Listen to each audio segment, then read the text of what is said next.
Solitude is often looked at as something negative or something to be frightened of, but in this video I want to tell you why solitude is beneficial and why in this day and age it's important for our mental and spiritual well-being. So firstly, a lot of us spend our whole lives getting to know people, developing deep and meaningful relationships with others.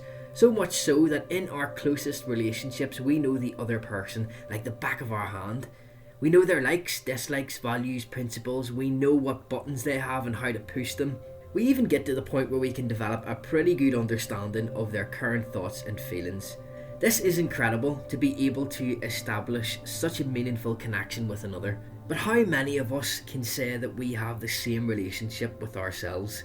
It can actually be really difficult to develop this kind of relationship with ourselves. The reason being is that we are constantly projecting and investing our energy outward into others. This is where the solitude comes in. When we are in solitude, and when I say solitude, I mean complete solitude, with no distractions, just you and your good self and complete silence. What happens is your energy begins to settle within yourself. You're no longer sending it outwards anywhere. When this energy settles long enough, it will start to go inward.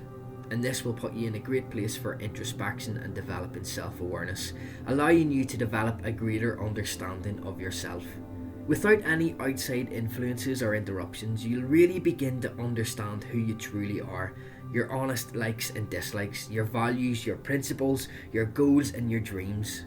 And at this point you might be thinking, well, I already understand these things. I know myself pretty well and I've never needed to sit on a mountaintop alone, cross-legged, in pain and starving to find out who I am. And to this I would say, fair enough, I could be absolutely wrong. But I would also say that it can be really surprising to find out how much of yourself is really just the construction or accumulation of the thoughts, emotions, reactions and experiences of others. It can really be a shock to the system to see how much of ourselves has been moulded by others. So we use our time in solitude to identify these things that come from others. Once we find the shit that we don't need, we can begin sorting the wheat from the chaff, so to speak. And that is removing all of these false layers of ourselves that we have accumulated to reveal our true selves at our core. All you have to do for this to work is to develop the awareness of what is really you and what has came from others. Just this neutral space of awareness will allow those false layers to dissolve. You don't have to judge yourself. You don't have to get angry at others when you realise what they've projected onto you. That's all a waste of energy. Just observe. So that's my first point about solitude.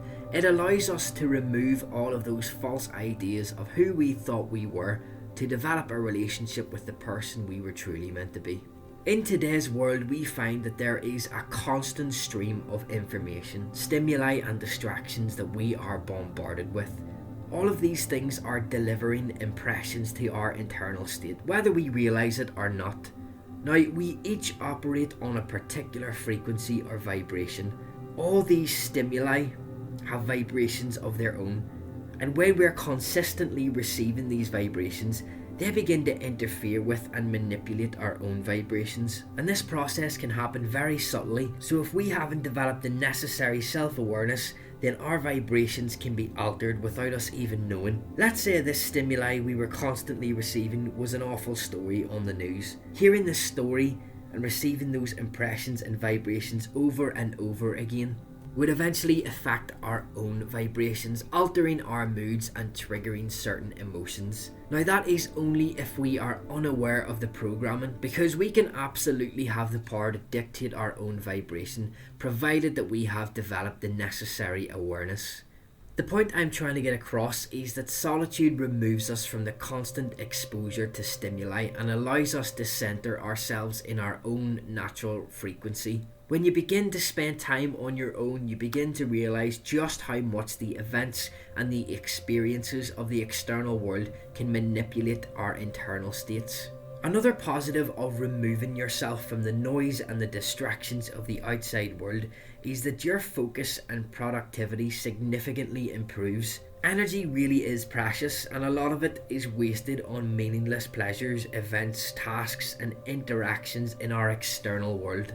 In solitude, we take this energy back and we harness it in any way that we want. We begin to experience deeper focus, more creativity, and an uninterrupted flow of ideas. So, solitude isn't something to be feared, it's something to be cherished and used in a positive and productive manner. Now, this doesn't mean that you have to fuck off into the middle of the woods and spend your days shitting in a hole completely cut off from everyone and everything. It just means don't be afraid to spend a bit of time with yourself now and again.